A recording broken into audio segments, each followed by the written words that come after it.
नमस्कार श्रोते हो, दीपक रेगे कथाकथन चॅनलवर तुम्हा सगळ्यांचं मनापासून स्वागत. श्रोते हो, तुम्ही ऐकताय विजया ब्राह्मणकर यांची आवली तू होतीस म्हणून ही कादंबरी आणि आज भाग 11. तुकोबा थोडा सावरला, कधीमध्ये दुकानात जायला लागला, पण त्यात तुकोबाचं मन रमेना. नगद किती उधार किती ह्याचा मेळ त्याला घालताच येईना. आपल्या अडीअडचणी सांगून लोक उधार नेत, त्यामुळे तुकोबाची उधारी वाढली, त्यांनी वाढवली. वसुली जमेना. जिजाईच्या चेहऱ्यावर गर्भतेज होतं, अंगानं जरा भरली होती. अशातच संक्रांत आली. जिजाईनं तिळाचे लाडू केले, 4-5 बायकांना हळदी कुंकवासाठी बोलवलं. आज ती मुद्दाम निळ्या रंगाचं लुगडं नेसली. बुवांना आवडतं ना म्हणून. रखमाच म्हणाली ती एकदा तसं. आत्ता ह्या क्षणी जिजाईला रखमाची आठवण झाली. ताई, मी तुझी अपराधी आहे. तू मोठ्या विश्वासानं संतोषला माझ्या हवाली केलंस, पण मी करंटी ग. तो गेलाच मज सोडून तुझ्याकडे. ओले डोळे जिजाईनं कोरडे केले, पुन्हा कामाला लागले. माझघरात असलेल्या कोनाड्यातल्या चोरणातनं म्हणजे आतल्या कप्प्यातनं 2-4 दागिने काढले, अंगावर चढवले, सिंगारपेटीत निहाळलं, कपाळाची चिरी नीट केली. बायका आल्या तशा त्यांना हळदी कुंकू दिलं, ओटी भरली. बाई जिजाई, तू ही वटी नको भरून घेऊ. हा का हो मावशी, वटी आंधीच भरली ना माय तुझी. बरं झालं मावशी सांगितलंस, हे मज ठाऊकच नव्हतं. सांज होत आली, हळदी कुंकू आटोपलं. जिजाई तुकोबाची वाट बघायला लागली. सकाळ धरणं गेले, अजून कसे नाही आले म्हणायचे बुवा, जिजाई मनाशी म्हणाली. तिला वाटलं बुवा येतील, आपल्याला बघतील, निळा रंग त्यांचा आवडीचा म्हणतील. जिजाई, बाकी निळा रंग तुला खूप खुलतोय ना. दिंडी दरवाज्यातनं बुवा येताना दिसले. जिजाईनं ओसरीतल्या वर लटकवलेल्या कंदिलाची वात मोठी केली. तुकोबा आला, त्यांनी पायावर पाणी घेतलं, पडवीत येऊन बसला. किती वेळ केला बुवा. हो, झाला जरा उशीर. जिजाईकडे न बघता तुकोबा म्हणाला.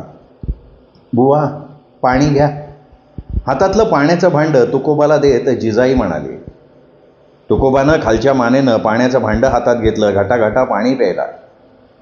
जिजाईचं निळं लुगडं नेसणं, 4 दागिने घालणं, छान दिसणं त्याच्या गावीही नव्हतं. मग तीच बसली तुकोबाजवळ. बुवा. हां बोल ना. बुवा इकडे बघा की. काय. तिच्याकडे बघत तुकोबा म्हणाला. जिजाई हिरमुसली झाली. बुवा आपल्या कुठल्याही गोष्टीची दखल घेत नाही हे जिजाईला कळून चुकलं. ती फणकाऱ्यानं उठली. का ग, काय झालं, रागवलीस का. जाऊ दे ना बुवा, तुमचं माझ्याकडे ध्यानच नसतं. असं कोण म्हणतं. म्हणायला हवंय कशाला. तुकोबा हसला. हसताय का बुवा. अहो तुमच्या आवडीचा निळा रंग ना. हो, मी पण निळ्या रंगाचं लुगडं नेसली आहे. अरे खरंच की, लक्षात आलं नाही बरं माझ्या. हसत हसत तुकोबा म्हणाला. पण जिजाईचं मन खट्टू झालं ते झालंच. तुकोबा सारं विसरून बसल्या ठिकाणी विठुनामाच्या जपात तल्लीन झाला. जिजाई आतल्या आत रागानं धुमसत होती. विठ्ठल गालातल्या गालात हसत होता. तुकोबाच्या मनात जिजाईपेक्षा आपलं स्थान अधिक मोठं आणि मोलाचं आहे हे विठ्ठलानं ओळखलं आणि मनाशी म्हणाला. तुकोबा माझा देह आहे, फक्त माझा. जिजाई बाळणपणासाठी माहेरी गेली नाही. तुकोबाच्या मावशीच आल्या होत्या. जिजाई बाळंत झाली, मुलगी झाली. तुकोबाला आनंद झाला. लेकीच्या येण्यानं जिजाई तुकोबाचं आयुष्य फुलारून आलं. मुलीचं नाव ठेवलं गंगा. गंगा छान होती. मग महादेव झाला, त्यानंतर काशीचा जन्म आणि मग नारायण. जिजाई संसारात गुरफटून गेली. मुलांचं करता करता तिला दिवस अपुरा पडायचा आणि घरातलं करता करता दमून जायची ती. पण ती काटक होती, उत्साही होती. सगळीकडे तिची बारीक नजर असायची. नारायणाला मालिश आंघोळ करून जिजाई काजळतीट करत होती. तुकोबाची मावशी बाळणपण आटोपून कालच गेली होती. जिजाईनं नारायणला काजळ लावलं, मग झोळीतल्या पाळण्यात टाकलं. कामाला लागले. दाराशी दमणी थांबल्याचा आवाज आला आणि दिंडी दरवाज्यातनं आप्पाजी आई येताना दिसले. आप्पाजी, आई तुम्ही? कशी आहेस? आई जवळ येऊन म्हणाली. मी बरी आहे. पाय धुवा हां, मी पाटपाणी ठेवते. आप्पाजी आई पाय धुवून आत आले. बैठकीत आप्पाजी बसले. आई खालीच खांबाला टेकून बसली. अगं आई, खाली काय बसली आहेस? पाठ घे की. असं म्हणून जिजाईने आईला बसायला पाठ दिला, गुळपाणी दिलं. आवले आवले, वाळलीच ग. जिजाईचे डोळे पाण्यानं भरून आले. ती उठली, आत गेली, डोळे कोरडे करून पुन्हा बाहेर आले. आई आप्पाजींनी पाळण्याजवळ जाऊन नारायणला बघितलं. महादेव सारखाच दिसते नाही? आई म्हणाली. हो ना. जिजाई स्वयंपाकाला लागली. स्वयंपाक करता करता आई आप्पाजींशी बोलत होती. जेवणं सावणं झाली. आई आप्पाजींची नजर घरभर फिरत होती. जुनं काहीच दिसत नव्हतं, न माणसं न सुबत्ता. आईचं आप्पाजींचं मन खंतावलं. आवले, चल 4 दिवसाची. नाही जमणार ग. बाळंतपणालाही नाही आलीस. मावस सासूबाई होत्या ना, त्या करतात सगळं मायेनं. बाळंतपणाच्या वेळी त्याच होत्या. आमची याद येत नाही? येते ग, पण काय करू? तिला पुढे म्हणावंसं वाटलं की बुवांचं चित्त संसारात नाही. मीच आहे म्हणून त्यांना सारखी धरून बांधून ठेवते. मी नसले तर त्यांना रान मोकळं होईल म्हणून मी घर नाही सोडत. शिवाय घर सांभाळायला कोणी नाही. पण ती काही बोलली नाही. बाई जवाई नाही दिसत, ते कामाला गेले दुकानात. जिजाईनं आपल्या संसाराची पडकी बाजू सांभाळत म्हटलं. खरं तर तिला म्हणावंसं वाटलं की आई, काय माणूस बघून दिला माझा टाळकुटे आहे. पण आपली गृहछिद्र लपवून जिजाबाई हसून हसून बोलत होती. संध्याकाळी आप्पाजी आई जायला निघाले. मुलांसाठी जिजाईसाठी कपडे लत्ते आणले होते, ते दिले. अगं आई, मला कशाला? लुगड्याची घडी हातात घे, जिजाई म्हणाली. चोळी बांगडी ग. नारायणाला झबलं, टोपडं, हातात मनगट्या, करदोटा दिला. अगं आई, गंगाला, महादाला, काशीला दिलंच की. अगं असू दे. आणि हे जावई बापूंसाठी कपडे, धोतर, उपरणं, फेटा. येते बाई. जिजाईनं डोळ्यात पाणी घेऊन मान हलवली. पूर्वीची हट्टी स्पष्ट बोलणारी आवली हीच का? आईला प्रश्न पडला. आवलीचं आपण लग्न करून या घरात पाठवलं. तिचं नाव बदललं, गाव बदललं आणि नशीबसुद्धा बदललं. माझ्या सोन्यासारख्या पोरीचं पोतेरं झालं. आई, काय झालं ग? गप्प का? आणि आई, तुझ्या डोळ्यात पाणी? नाही ग, कचरा गेला डोळ्यात. लेकरांना सांभाळो, तेच करतीये. ये बघते, जीवाला तकलीफ नको देऊस. यावर खिन्न हसली जिजाई. आई आप्पाजींची दमणी डोळ्याआड झाली. आईनं दमणीत डोळ्याला पदर लावला आणि जिजाईला वाटत होतं कोणाला तरी कवटाळून मनसोक्त रडावं. आई आप्पाजी आल्याचा तिला फारसा आनंद झाला नाही. आपली परिस्थिती त्यांना माहीत होऊ नये म्हणून तिने माहेरच्या वाटेवर पाऊल ठेवणं बंद केलं होतं. पण आई आप्पाजी अचानक येऊन गेले.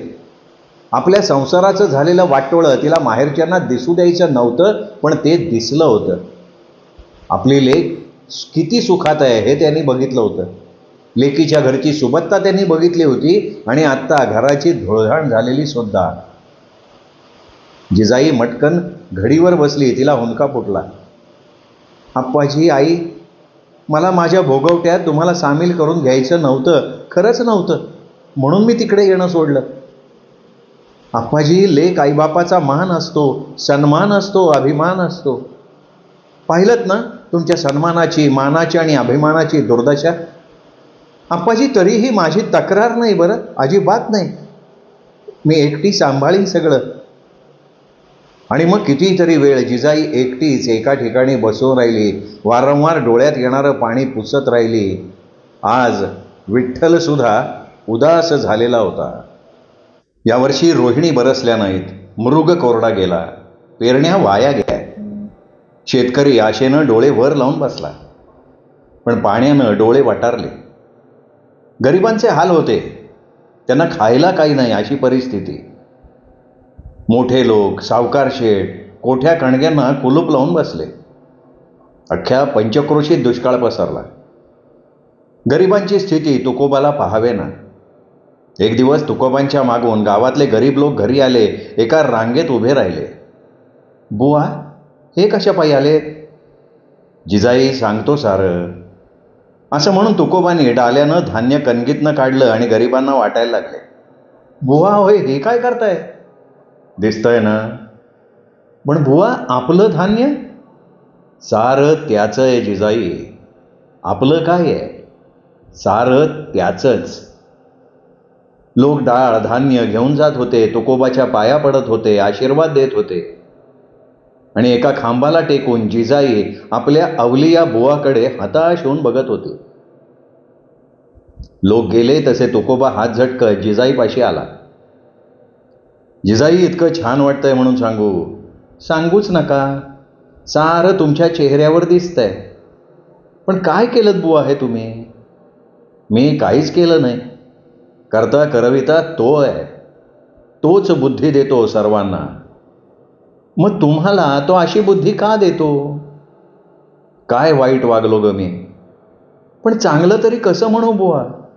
अहो, तुम्हास कळत कसं नाही? माझ्या पोरांच्या तोंडचा घास काढून दिलाय तुम्ही त्यांना. नाही जिजाई, अजून भरपूर आहे. तर मग ठेवलंय कशाला? सारं देऊन टाका ना त्यांना. अगं, ते गरीब लोक, हातावर आणून पानावर खाणारे, त्यांच्या घरी कित्येक दिवसात चूल नाही पेटली. तर मग त्यांच्या घरची चूल पेटवायचा ठेका तुम्ही घेतलाय का? गावात इतर लोक नाही? मोठमोठ्या आसामी आहेत, धनधान्यांची कोठारं भरली आहेत त्यांची, पण तुम्हा सगळ्यांचा पोळका.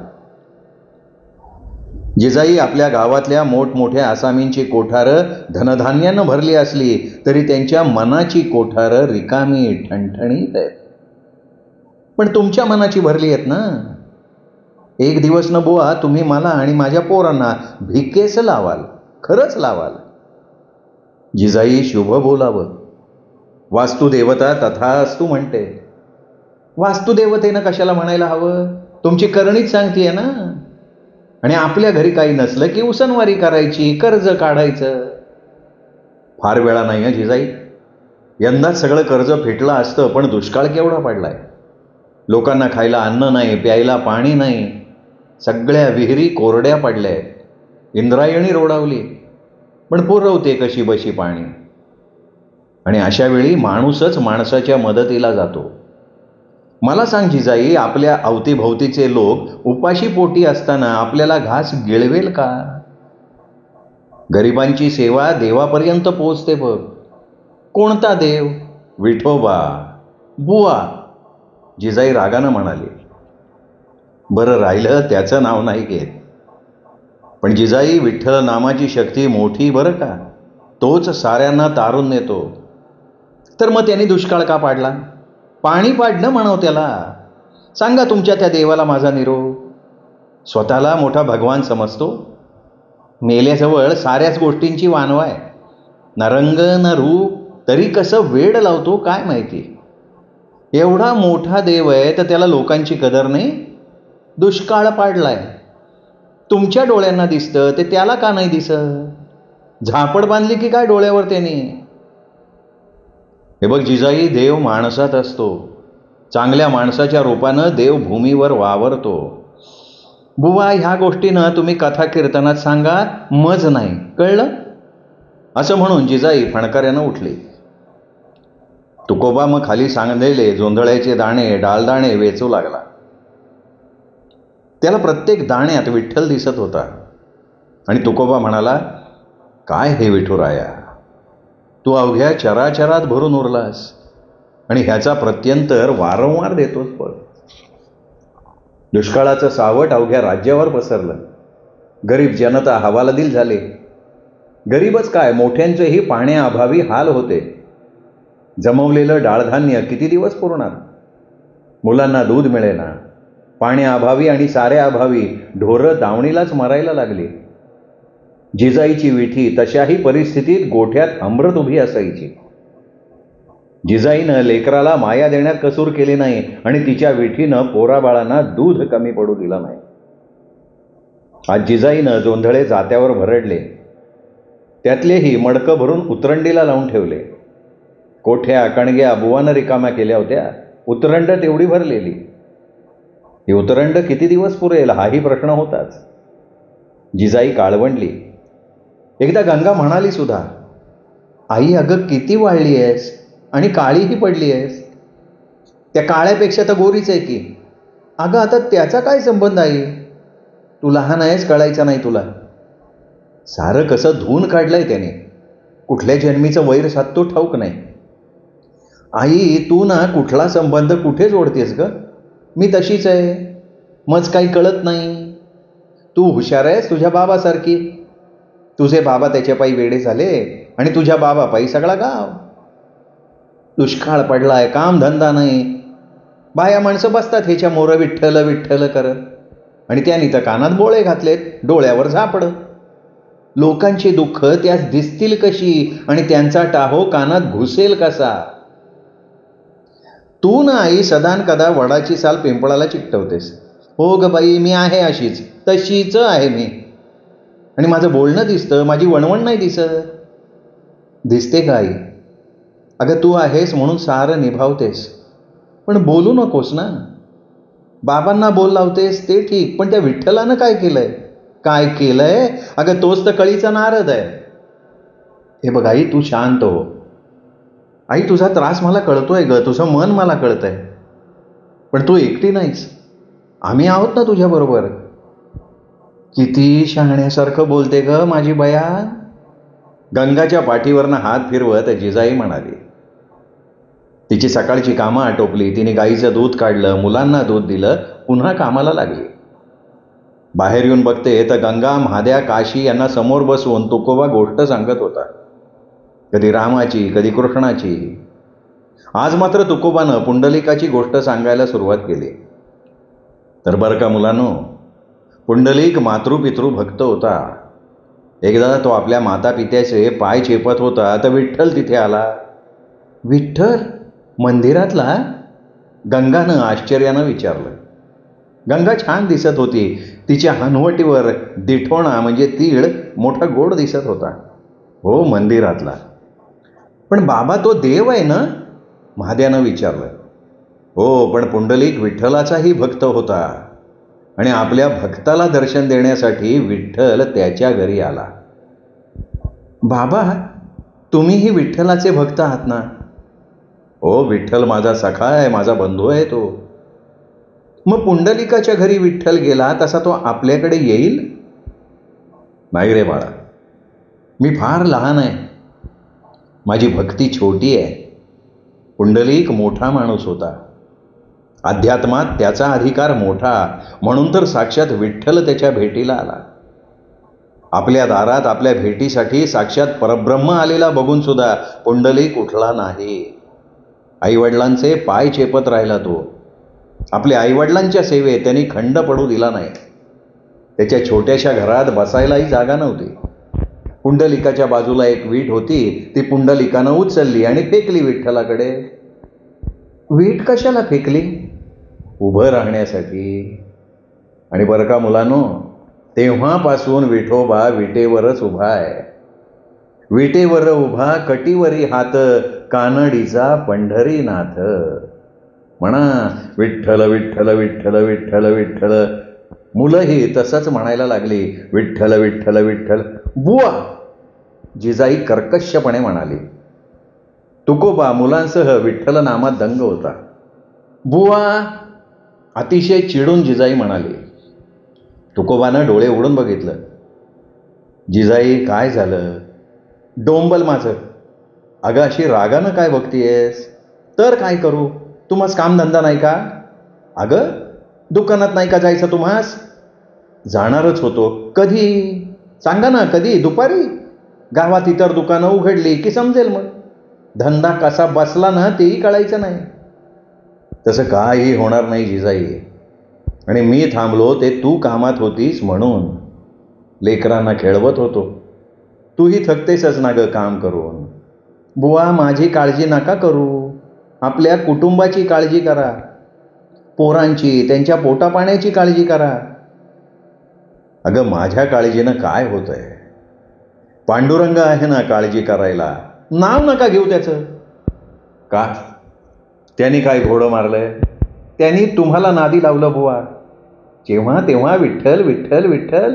आता पोरा नाही ते शिकून राहिले तुम्ही. हे बघ, असा आरडाओरडा करू नकोस आणि माझ्या विठूला बोल नको गलावू.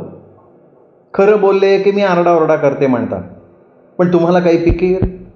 न्यायनिवाडा जमत नाही म्हणून महाजनकी गेली. सावकारीसाठी कोणी फिरकत नाही, देणी वसूल होत नाही. सकाळी सकाळी माणसं घरात सापडतात. जाऊन या की, बघा काही वसुली झाली तर. जातो, बघतो काय ते. आणि काळजी करू नकोस ग, आपण काही अगदी रस्त्यावर नाही आलेलो. मग काय रस्त्यावर यायची वाट बघताय का बुवा?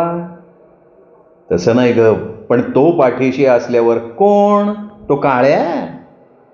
बुवा, असेल माझा हरी तर देईल खाटल्यावरी असं म्हटल्यानं होत नाही हो. आपले हातपाय हलवावेच लागतात. हे बघ, तू विनाकारण त्रागा करू नकोस ग जिजाई. आपलंच नुकसान होतं, रक्त जळतं. जळू दे, मरू दे मला, तुम्हाला काय? हे बघ, मी जातो म्हटलंय ना, वसुलीला जातो, मग दुकानात जातो. खरंच? आता मी काय खोटं बोलतो का? थांबा, मी पटकन भाकरी टाकते. असू दे, पोट भरलंय माझं. कशाने? तुझ्या बोलण्याने. मी दुकानात पाठवते भाकर. नको, मी येईन घरी. तुकोबा उठला. बाबा, गोष्ट सांगा ना. सांगितलं ना बाळा आत्ताच. आणखीन सांगा. आता राती सांगेन हो. नाही आत्ता. गंगा महाद्या कावकाव बंद करा. बाबा कामाला चालले. आणि बुवा, तुम्हालाही सांगते, त्या काळ्याची गोष्ट पोरांना सांगायची नाही आणि टाळ्या वाजवायला पण सांगायचं नाही. आज टाळ्या वाजवतील, उद्या टाळ कुटतील. मग त्यात वाईट काय आहे जिजाई? चोपड्या हाती घेत तुकोबा म्हणाला. मज नाही आवडत.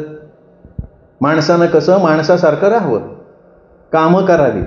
माणूस कामानं मोठा होतो, त्याची कर्तबगारी गाजते. माझे आप्पाजी आणि मामाजी बघितलेत ना, ती दोन्ही मोठी माणसं आहेत. मग तुम्ही पण काही लहान नाही बुवा. हे बघ, त्यांना ज्या गोष्टी जमल्या त्या मला नाही जमायच्या. खरंच नाही जमायच्या. अहो, केलं की जमतं. बघू, निघतो मी. दुकानात भाकर घेऊन येईन मी. नको त्रास घेऊस. बुवा, आपल्या माणसासाठी करण्यात त्रास कसला? बरं, येतो मी. तुकोबा वाड्या बाहेर पडला. पाठमोऱ्या तुकोबाकडे जिजाई बघत राहिली. किती रुबाबदार दिसतात माझे बुवा. अंगात पांढरी बाराबंदी, पांढरं धोतर, पांढरं उपरणं, पांढरा फेटा. अगं बाई, पण पूर्वी रंगीबेरंगी फेटा बांधायचे बुवा. अलीकडे पांढरा फेटा बांधतात. का बरं? आपल्या लक्षातच आलं नाही आजवर. बाई ग, विरक्ती तर नाही आली ना बुवांच्या मनात? आणि मनाशी दचकली जिजाई. तिच्या मनात विचार सुरू होते. तिच्याच विचारानं तिचं मन कधी हसायचं, कधी रुसायचं. हात काम उरकत होते, पण तिच्या मनातल्या विचारांचा लपंडाव विठू माऊली मात्र विटेवर उभी राहून बघत होती. जिजाईनं काशी महाद्याची जेवणं उरकली. एका टोपलीत भाकर, भाजी, कांदा, हिरवी मिरची कापडात गुंडाळून ठेवली. गंगा, मी बाबांची भाकर घेऊन जाते. महाद्याकडे आणि काशीकडे ध्यान दे. नारायण झोपलाय पाळण्यात, तो उठला की त्यास दूध दे. आई, दूध कुठे आहे ग? वाडग्यात आहे. लक्ष ठेव हो, नाही तर मांजर यायची. हो ग आई. डोक्यावरचा पदर नीट करत डोक्यावर टोपली आणि कमरेवर पाण्याची मातीची कळशी घेऊन जिजाई निघाली. दुकानाकडे जाऊन बघते तर दुकान बंद. म्हणजे बुवा दुकानात आले नाहीत का काय? अहो भाऊ, बाजूला उभ्या असलेल्या एकाला जिजाईनं आवाज दिला. त्याने जिजाईकडे बघितलं. भाऊ, आज दुकान उघडलं नाही का आमचं? नाही ना वहिनी, आत्ता पावतर लोक बसून होते दुकानाच्या बाहेर. कुठे गेले असतील? वसुलीचं काम संपलं नसेल का? विचार करत जिजाई वाड्याकडे निघाली. अगं बाई जिजाई, कुठं गेलती तू? रस्त्यात भेटलेली गोकर्णा मावशी विचारत होती. दुकानात गेले होते बुवाची भाकर घेऊन. आता तुकोबात विठ्ठलाच्या मंदिरात बसलाय भजन म्हणत. मोठं साजरं भजन म्हणलं हो बाई त्यांनी. जेथे जातो तेथे तू माझा सांगाती. मावशी, खरंच बुवा मंदिरात आहेत? वय व बाई. जिजाईच्या तळपायाची आग मस्तकाला गेले. मावशी, मी इथे वणवण करत दुकानात गेले. लहान लहान लेकरं घरी ठेवली आणि हा बुवा मंदिरात जाऊन बसला. दुकान उघडलं नाही, गिऱ्हाईक परत गेलं. आता काय करू मी या बुवाचं, असं म्हणून जिजाई मंदिरात गेली. बुवा भजन म्हणण्यात तल्लीन झाले होते. भोवती 4 माणसं बसली होती. बुवा गात होते, जेथे जातो तेथे तू माझा सांगाती, चालविसी हाती धरोनिया. जिजाईनं एकवार त्या विठू माऊलीकडे बघितलं, मग तुकोबाकडे बघितलं आणि जोरात ओरडली, बुवा. तुकोबानं डोळे उघडून बघितलं. तुकोबाच्या डोळ्यात विठ्ठल होता. विठू माऊली तू? भारावलेल्या सुरात तुकोबा म्हणाला, विठू माऊली नाही, मी आहे बुवा, मी जिजाई. तुकोबा भानावर आला. भोवतीचे लोक तिच्याकडे बघत होते. जिजाईमुळे त्यांचा रसभंग झाला होता आणि ती नाराजी त्यांच्या चेहऱ्यावर दिसत होती. जिजाई तू इथे? तुकोबानं विचारलं. जेथे जातो तेथे तू माझा सांगातीनं बुवा. पण कोण, मी का तो काळ्या? माझा विठू, तो तुमच्या सांगाती आहे, तुम्हाला हात धरून चालवतो नाही? पण बुवा तुम्ही काय कुकुलं बाळ आहात का हात धरून चालवायला? तुम्हाला काहीच कसं कळत नाही हो बुवा. कुठल्याही गोष्टीचं अतिवेळ वाईट. असं देवदेव केल्यानं पोट कसं भरेल, लेकरं बाळं जगतील कशी? अगं तो बघतोय सारं. आपल्या मधाळ नजरेनं विटेवरच्या विठ्ठलाला निहाळत तुकोबा म्हणाला, हो बघतोय ना तो सारं. तो तुमच्याकडे बघतोय आणि तुम्ही त्याच्याकडे बघताय. तो आहे दगड, त्याला काय कळतंय? पण तुम्ही तर माणूस आहात ना बुवा. आपलं घरदार आहे, पोरं बाळ आहे, त्यांना तुमच्या बिगर कोणी नाही हे कसं ध्यानात येत नाही तुमच्या? आणि इथे बसून राहता. लोक नारळ फोडतात. शिरणी खाऊन तुमचं पोट भरत असेल बुवा, पण आमचं नाही. हो तुम्ही म्हणता म्हणून या काळ्याच्या पूजेची तयारी मी करून देते, याच्यासाठी हार करते, तेही तुम्हाला आवडतं म्हणून. पोरांना आधी खायला देत नाही, पण मेल्याचा निवद आधी पाठवते, तेही तुम्हाला बरं वाटावं म्हणून. तुमच्या मनात सदा सर्व काळ हाच. आम्ही तर तुमच्या आसपास सुद्धा नाही बुवा. चिडून जिजाई बोलत होती. विटेवरचा विठोबा मनातनं धास्तावला. त्याच्याही मनात कळवळा दाटून आला. तुकोबाचाही मन द्रवलं. आधीच लोण्यासारखं त्याचं मऊ मन. जिजाई चुकलं माझं, चल घरी. तुमची भाकर घरीच खाईन. तुकोबा उठला, एकवार विठ्ठलाकडे बघितलं आणि नजरेनंच विठोबाचा निरोप घेऊन जिजाईच्या मागून तुकोबा निघाला आणि विठोबा उदास झाला. आई जवळून लेकराला तोडावं तसं वाटलं त्याला. विठोबा मनाशीच म्हणाला, जिजाई माझ्या तुकोबास माया जालात नको ग अडकवू. अगं हे घर संसार, पोरं बाळ, व्यवहार हा त्याच्यासाठी नाहीच आहे. या पलीकडे एक वेगळं विश्व त्याची वाढ बघताय. या विश्वात हरिनामाची बाजारपेठ आहे. एक अलौकिक, सर्वार्थानं त्या व्यक्तीसच नव्हे तर त्याच्या पिढ्यानपिढ्या समृद्ध करणारा आध्यात्मिकतेचा मोक्षमयी संसार आहे. यात मोक्षाची आस आहे आणि त्यासाठी मोहाचा ऱ्हास अपेक्षित आहे. जिजाई तू वारंवार त्यात खोडा घालू नकोस. जिजाई तू साधी आहे, सालस आहे. आप परभाव तुझ्या ठाई नाही. चांगलं वाईट यातला फरक तुला कळतो. तुझं तुझ्या कुटुंबावर, घरादारावर, गुरांवर निरातिशय प्रेम आहे. तुकोबावर तुझी श्रद्धा आहे, प्रेम आहे. 4 चौघांसारखा संसार तुला हवा आहे, त्यात गैर काही नाही. पण तुकोबा त्यासाठी नाही. आणि वारंवार तुकोबाला त्याच्या मार्गावरून दूर करण्यासाठी तुलाच जबाबदार धरलं जाणार. इतिहास तुझी दखल घेणार नाही. पण इतिहासाच्या नजरेत तुझंही स्थान तुकोबा एवढं मोठं असावं असं मला वाटतं. पण जिजाई तसं घडणार नाही. तुझ्या वागण्या बोलण्याचा अर्थ वेगळा काढला जाईल. तुझी तुझ्या संसाराविषयीची कळकळ कुणाला दिसणार नाही. पण एक ना एक दिवस तुझा चांगुलपणा कुणाच्या ना कुणाच्या मनाची दारं ठोठावेलच. आणि जिजाई कर्कशा नाही, भांडखोर नाही, तुकोबाला एका उंचीवर नेऊन ठेवण्यासाठी स्वतः अति लहान अति सामान्य होणारी जिजाई तुकोबापेक्षा सरस आहे हे एक ना एक दिवस जनलोकांना कळेल. विठोबा हिरमुसला. नजरेनंच जाणाऱ्या तुकोबाकडे बघत राहिला.